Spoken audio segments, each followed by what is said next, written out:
je suis ravi que la journée, quand même, vous a accueilli ici. Je sais l'importance de médias aujourd'hui sur Pau, c'est pas facile. Mais comme vous savez, la journée du sommeil est un moment important dans le fonctionnement de l'UNSV, peut-être. La 22e journée aujourd'hui se tient, j'espère, dans la fin de ce contexte difficile de Covid-19 que nous subissons encore.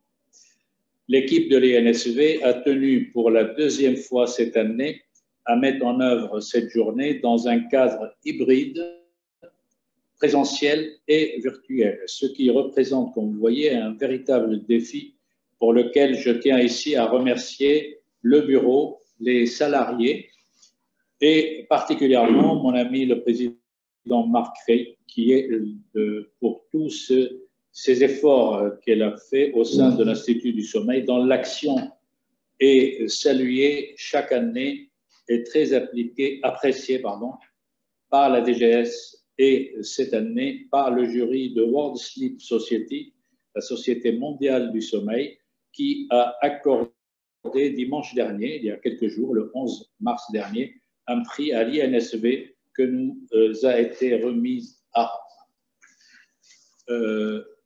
Madame Borali, directrice de la clinique d'Arecy, qui nous accueille aujourd'hui, je la remercie infiniment et qui fait tout pour avancer ce projet en multidisciplinaire dans le cadre du sommeil. Merci à mon ami, le président du CME, le docteur Guillaume Laplace, qui nous a appuyés et a tenu à être parmi nous cet après-midi. Merci bien. Merci à chacun des collègues de la clinique d'Arecy et du centre hospitalier de Pau pour leur participation active à la réussite de cette manifestation en BA. Je tiens ici à remercier particulièrement Anne-Sophie, qui est la directrice de soins du centre du sommeil. Sans elle, certainement, cette réunion ne sera pas une réussite. Vous êtes tous ici les bienvenus et je vous remercie de votre participation active. Merci. Michel, est-ce qu'on peut mettre le premier vidéo?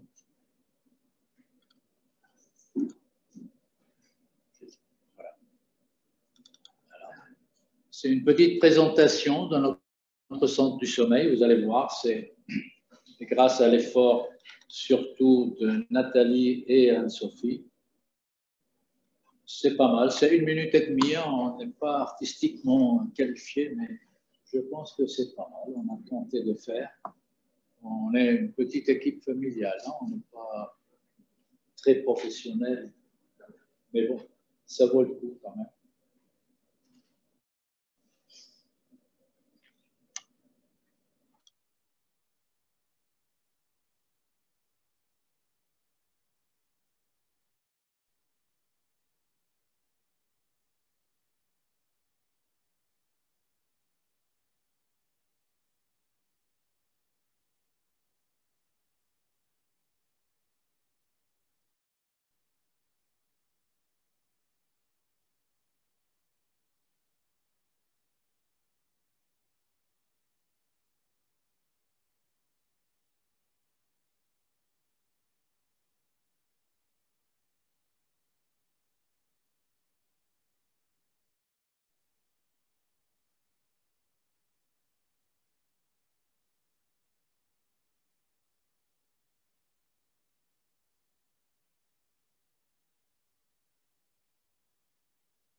Eh bien, voilà. un peu de musique. Merci beaucoup, Guillaume. Et... Écoutez, au nom de la CME d'Arrécy, je suis très heureux de vous accueillir ici et, afin de profiter de ce magnifique programme concocté par Alexandre aujourd'hui avec tous ses collègues. J'espère que vous allez apprendre plein de choses. Et je pense que le sommeil des enfants, effectivement, est un sujet très intéressant qui est le fil rouge de la famille. Bienvenue dans notre clinique et profitez bien. Merci beaucoup.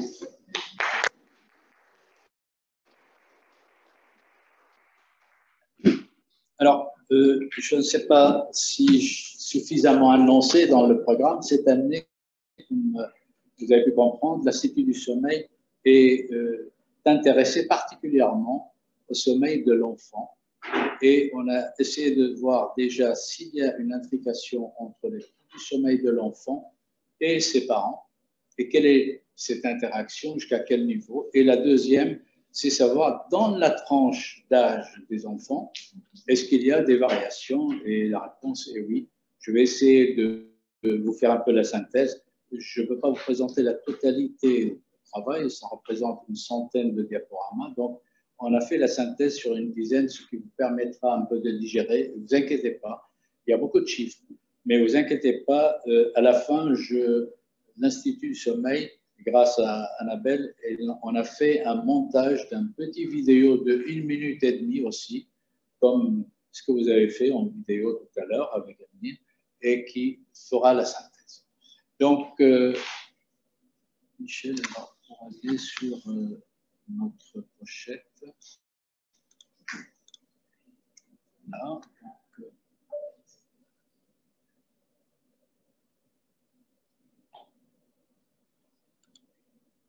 Alors, justement, puisque tu es là, ça, on a eu la chance avec Madame Le Géraud aussi, qu'on était à Rome la semaine dernière et on a reçu au nom de World Sleep, c'est la Société mondiale du sommeil, on a reçu cette un bon prix, donc je vous le mets en clair. Michel, pourquoi ça ne projette pas? Ce n'est pas une projection, c'est une D'accord, et là, voilà. Donc, vous voyez, c'est quand même accordé à l'Institut du sommeil, évidemment, pas à moi.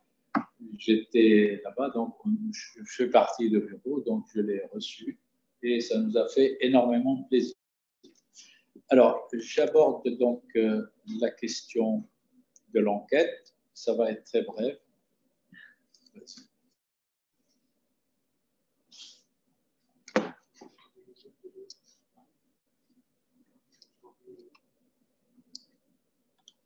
Alors, Madame la directrice, certainement, est retenue, mais je pense qu'elle arrivera.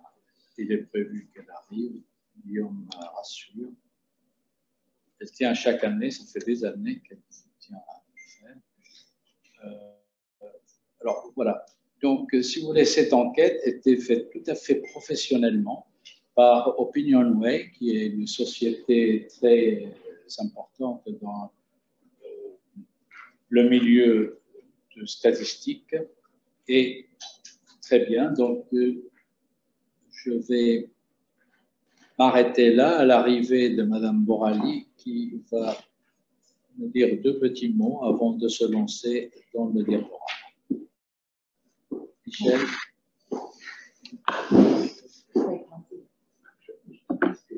Bonjour à tous. Bon, juste je vous dis la bienvenue dans l'établissement. Je suis Anne Borali, je dirige cet établissement. Je remercie donc effectivement le docteur Gattard, tous les intervenants autour de cet événement, qui est un événement pour nous important chaque année. Donc, je voulais juste venir vous saluer et encore une fois, une bonne conférence autour du docteur Gattard et des intervenants. Merci à tous. Merci à vous.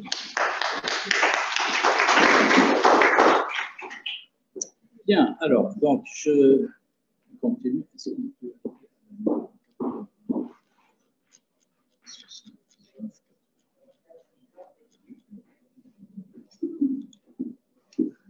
Voilà. Merci beaucoup, Michel. 78.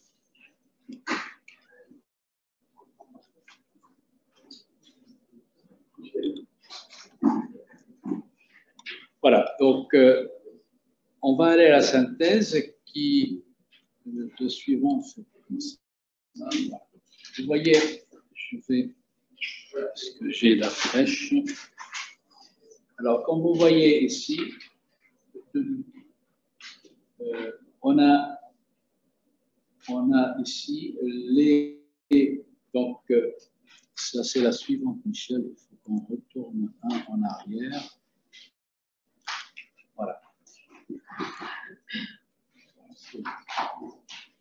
Donc, voyez-vous, tout d'abord, on a essayé de savoir est-ce qu'il y a une différence de durée du sommeil de nuit chez les enfants à travers les trois tranches. On a dit de 6 mois à 3 ans, la deuxième tranche de 3 ans à 6 ans et la troisième de 6 ans à 10 ans. Et on a fait deux hypothèses. La première, c'est quand il y a école et quand il y a donc crèche, etc. Et la deuxième hypothèse, quand il n'y en a pas, et on a croisé ça avec les périodes où il n'y a pas d'école et il n'y a pas de classe. Alors vous voyez ici, dans la première tranche d'âge, le sommeil est évalué à 10h19 et la deuxième 10h20 et la troisième 9h50. Si on va voir maintenant par rapport à la durée moyenne du sommeil la nuit, les jours où il n'y a pas école. Et là, c'est quand il y a école, quand il y a nounou. Et là, quand il n'y en a pas, et bien, vous voyez que pratiquement, il y a une demi-heure de plus, particulièrement cette tranche-là, qui a presque 40 minutes de plus. Et la tranche de 3 ans à 6 ans, le week-end, ils ont plus que les autres. Enfin, en pratique, entre la durée du sommeil chez les enfants avant, dans les jours où il y a école par rapport aux jours où il n'y a pas école, en moyenne, il y a entre 30 et 40 minutes de plus. La deuxième partie, est-ce qu'on peut compenser et comment? Et effectivement, on regarde que la sieste pèse. Vous voyez là, par exemple, quand il y a sieste, eh bien, ça vient s'ajouter durant la période scolaire. Eh bien, vous voyez ici, on a presque presque 2 heures. Hein. Et là, donc l'enfant, si vous voulez, d'âge avant 3 ans, sa sieste est vraiment prolongée. C'est ce qui témoigne bien de besoin et de la qualité du sommeil améliorée en quantité et en qualité chez les enfants de moins de 3 ans. La deuxième tranche de 3 à 6 ans, vous voyez, ça gagne un peu, une demi-heure, et on voit bien que là, vous voyez, c'est pas très, très présent dans cette tranche d'âge, la sieste globale.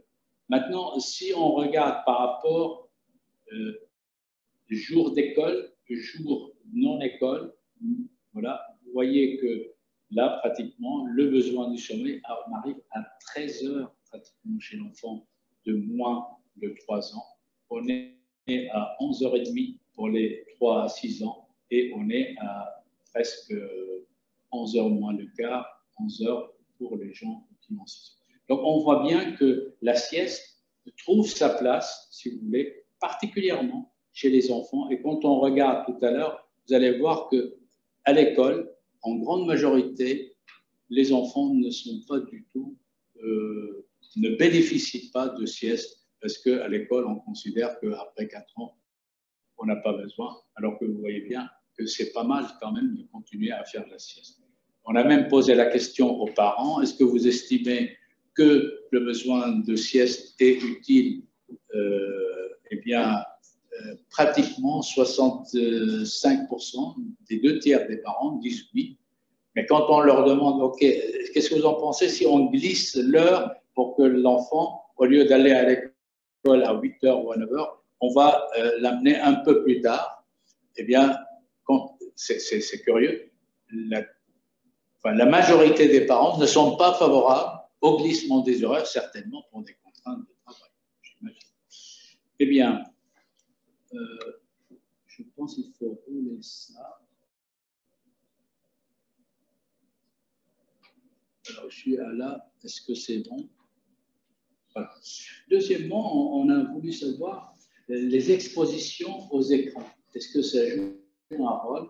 Vous voyez qu'il y a vraiment une forte implication de 17 heures au coucher, aussi bien du côté de jours où il y a école ou des jours qu'il n'y a pas école. Vous voyez, et davantage, vous voyez, là, on est presque à 1h52 minutes d'utilisation de l'écran et entre 1h14 après 17 h. Vous voyez, ce qui montre bien que finalement, la mise en main de matériel, que ce soit télévision, que ce soit smartphone, que ce soit tablette, que ce soit ordinateur, que ce soit jeu, hein, les games, eh bien c'est très très fréquent. Et il y a pratiquement en majorité les enfants qui ont deux techniques. À eux, ils sont sollicités vraiment. Mais 43% considèrent que l'exposition à un écran impacte négativement la qualité du sommeil.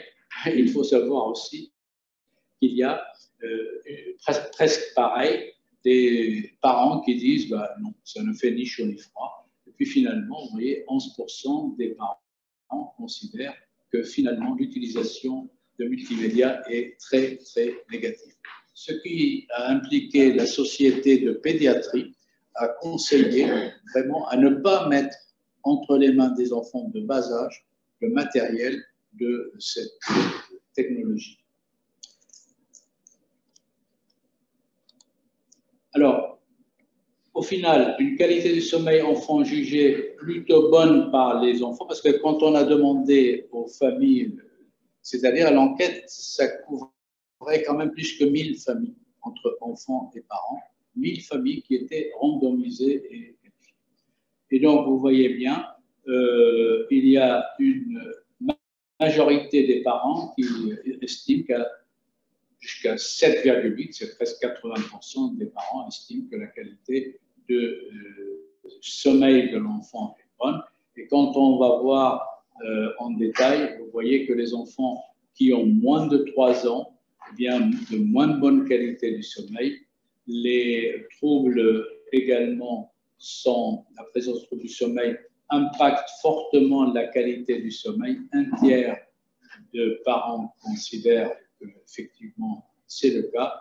Et on regarde ici, ça c'est un point qui n'est pas à négliger, quand l'enfant change la pièce. Il y a pas mal de parents qui endorment l'enfant dans leur chambre et puis secondairement ils l'amènent dans leur chambre. Eh bien, vous voyez que le changement de pièce au cours de la nuit, eh bien, ça impacte et ça donne une qualité de sommeil qui est moins bonne, probablement à cause de réveil. L'exposition aux écrans, on en a parlé, 40% des enfants qui s'endorment dans une pièce, curieusement, des parents, 40% des parents viennent dire eh ben, j'ai vu mon fils ou ma fille endormi avec la machine allumée. C'est étonnant. L'exposition, quand même, c'est l'enfant qui s'endort devant. Et on sait que l'exposition à l'écran va retarder le sommeil, c'est-à-dire ça va augmenter la latence d'endormissement pour entrer en sommeil. Et c'est pour ça que vraiment, il n'est pas recommandé du tout de laisser entre les mains des enfants, et particulièrement à bas âge. À bas âge, c'est-à-dire, vous vous rendez compte qu'il y a des enfants de 3 ans ou de 2 ans avec un écran pour s'amuser, des games, etc. Et ni l'enfant ni les parents ne réalisent pas que c'est une action très violente. Alors, sur une semaine, vous voyez, il y a quand même 56% des parents qui déclarent souffrir de moins un trouble du sommeil. Alors, ils compensent souvent par la sieste, si possible, vous voyez, de durée qui est aux alentours de 1 heure. Et particulièrement les parents des enfants qui ont moins de 3 ans. Près de 6 parents sur 10 jugent leur propre qualité du sommeil bonne. Ça veut dire qu'il y a 41% qui jugent pas bonne.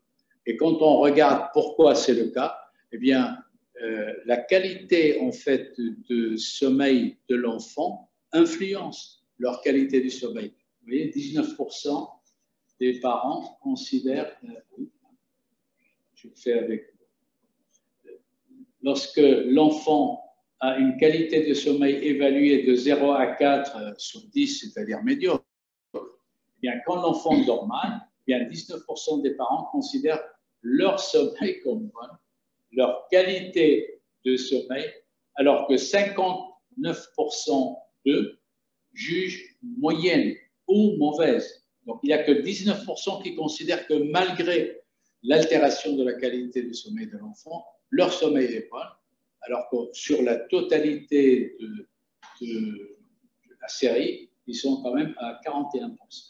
La prise en charge de réveil de l'enfant, là, c'est un point quand même qui n'est pas négligeable, c'est-à-dire quand l'enfant se réveille, il y a des comportements différents des parents. Il y a des parents qui vont aller le chercher. Il y a des parents qui le laissent pleurer dans son lit. Il y a des parents qui vont l'amener dans leur propre lit et qui continuent la nuit.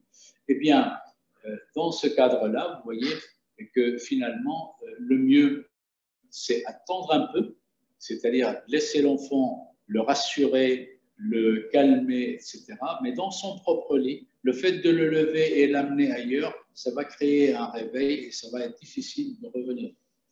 Le trouble de sommeil de l'enfant présente 43%. Alors, ça veut dire maintenant, quels sont ces troubles chez l'enfant? Eh bien, on va regarder avec un peu de détail. Vous voyez, 3 à 5 jours par semaine, les parents passent du temps, là, comme on l'a dit tout à l'heure à l'écran, mais dans un cas sur deux, l'exposition aux écrans jugée comme ayant un impact négatif sur la qualité du sommeil de la part des parents. Mais il y a 49% des parents qui considèrent que non, au contraire, l'exposition de l'enfant à l'écran n'a pas d'effet négatif. Et par contre, analysé d'une façon objective, il y a 11% qui sont effectivement impactés d'une façon négative. Et c'est pour cette raison, je le répète, la Société de pédiatrie a vraiment souhaité qu'il n'y ait pas entre les mains des enfants de cet âge-là de matériel qui sont de nature à les réveiller. J'ai presque fini, rassurez-vous. Une toute petite notion sur le sommeil de famille monoparentale. Alors, est-ce que ça a l'impact? Vous voyez, oui. Vous voyez bien que quand la famille est monoparentale, eh bien, il y a davantage un retard avec vous voyez, le sommeil en moyenne 20h10 au jour où il y a du travail et le week-end on récupère, vous voyez, on est presque à 50 minutes de plus. Les enfants monoparentales, ils ont curieusement, enfin, selon l'étude, ils ont davantage de multimédia, de technologie, et en moyenne, ils passent, vous voyez, 1h33 en moyenne en semaine et 2h26 les jours de week-end. Donc, les jours de... Vous voyez, donc l'implication est très importante. Et quand on regarde, est-ce que ceci est plus fréquent dans les familles monoparentales? La réponse est oui, c'est davantage. Et assorti aussi de cocodote, c'est-à-dire les enfants qui dorment dans le lit des parents, davantage dans le cas de couples monoparentaux. Tout ça, c'est des traits, si vous voulez, comportementaux et des choses qu'il faut effectivement tenir compte. Et peut-être c'est la dernière.